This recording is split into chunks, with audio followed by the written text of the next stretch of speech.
그러니까 해군에 가지 않는 대신에 2년간 저희들이 이제 상선사관으로 근무해야 되는 이 소위 의무연한입니다.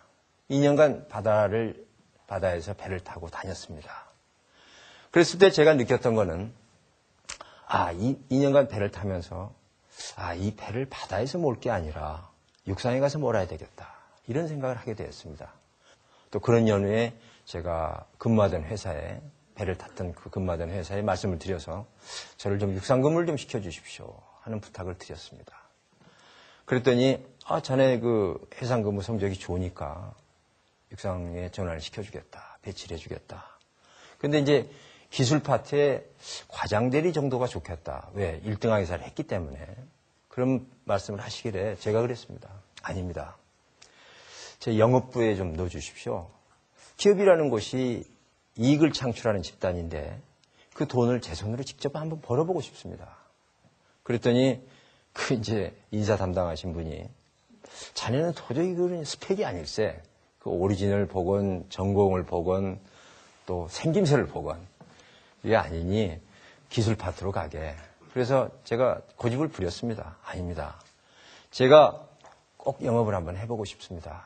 그랬더니 그렇다면은 특혜를 줄 수가 없고 신입사원을 뽑을 때 같이 시험을 치게. 그러면은 시험을 쳐서 거기 뽑히면은 뭐 영업사원으로 출발하는 거 나쁘지 않네.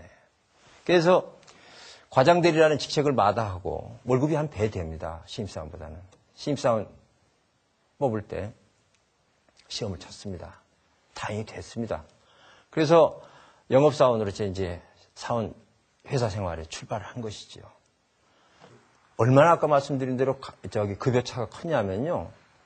1등항에서 마지막 봉급을 제가 받은 게 86만 원이었어요. 그때가 77년도인데요. 신입사원에 들어갔더니 11만 원 주더라고요. 그러니까 얼마나 차이가 났겠습니까? 참으로 어려운 생활이었습니다. 근데 그 어려운 생활을 딱 제 기억납니다. 월급 받으면 신혼 초창기인데요. 월급 받으면은 쌀 사고, 애들이 있으니 분유 사고요. 그다음에 연탄 사고, 토큰 사고. 이 네 가지를 사야 한 달이 지나갑니다. 자, 그렇게 해서 이제 일을 시작했는데요. 이 해운 회사의 그 영업부 일이라는 게 사실은 어떻게 말할까요? 굉장히 힘들고 어려운 일입니다. 왜냐하면요.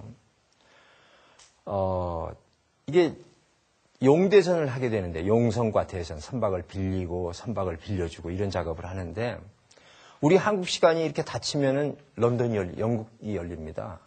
그러면은 세계 해운의 중심이 아직도 영국입니다. 그래서 런던 시장이 열리면은 이 양복을 벗고 예비군복으로 갈아입고 테렉스 앞에 앉아서 일을 시작합니다. 그리고 거기서 몇 시간이 지나면은 뉴욕 시장이 또 열립니다. 그래서 24시간 근무를 해야 되는 거의 그런 고통스러운 작업이었습니다. 영어, 이게 필수였습니다. 근데 제가 영어를 잘 못합니다. 근데 이제 용선 시장이 열려가지고 테렉스 앞에 앉아서 내고를 시작하면은 런던 이제 선박 중개인 브로커들이 있습니다. 그 사람들이 reply within 5 minutes. 그래가지고 오면은 제가 5분 안에 대답을 해야 되는데 못하는 영어에 생각을 정리해서 더듬더듬 테렉스를 때리고 있으면은 바이바이 하고 떠나버립니다. 그럼 제 봉급이 그때 한 20만 원인데 그때 급여를 놓쳐서 한 번은 몇억 원의 회사 사손이 생깁니다. 그래서 남들 다 퇴근한 밤에 그때 통금도 있었습니다. 사무실에 홀로 앉아가지고 내가 이 일을 왜 해야 되느냐.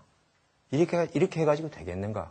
사실 일 때문에 운 적도 여러 번 있습니다. 죄를 다쳐가면서요. 아무튼 그러면서 저는 성장을 했고 계속되었습니다. 그래서 수많은 시행착오 속에 그런 일을 했는데요. 또 이걸 이기는 지혜도 생겼습니다.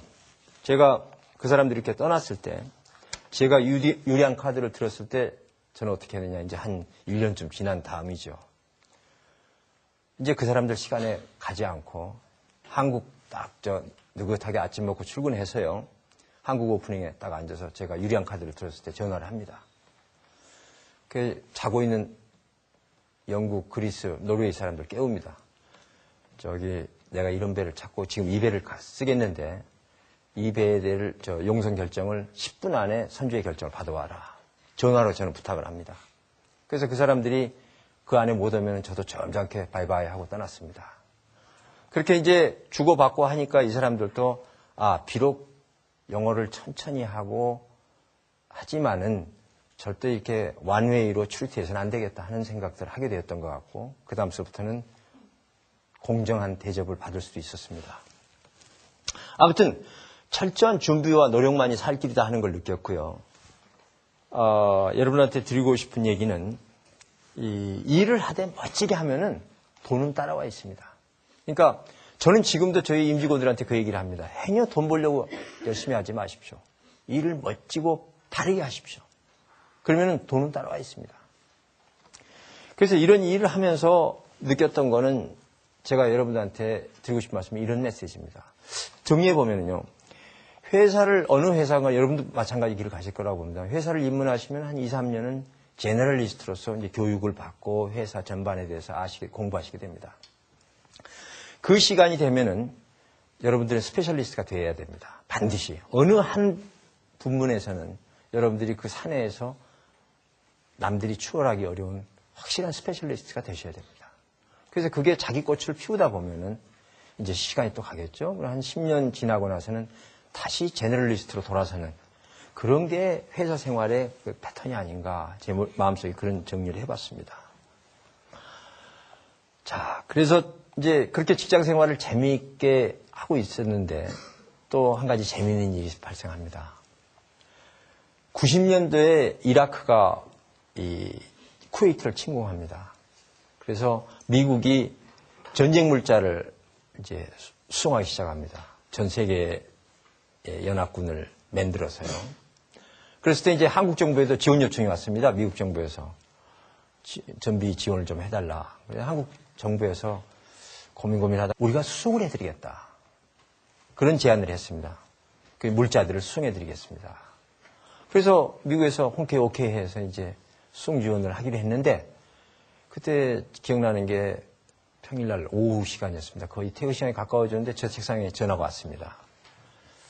이런 일이 있는데 하겠느냐. 그래서 제가 한마디로 그 얘기, 이제 그때 종로에 있는 해운항만청의 해운물류국이었습니다. 당연히 하겠습니다. 그때 제가 근무하는 회사는 그때 한 7, 8번째 되는 그런 회사였어요. 근데 1번부터 5번까지 빅5를 전화를 해보니까 다 글쎄요.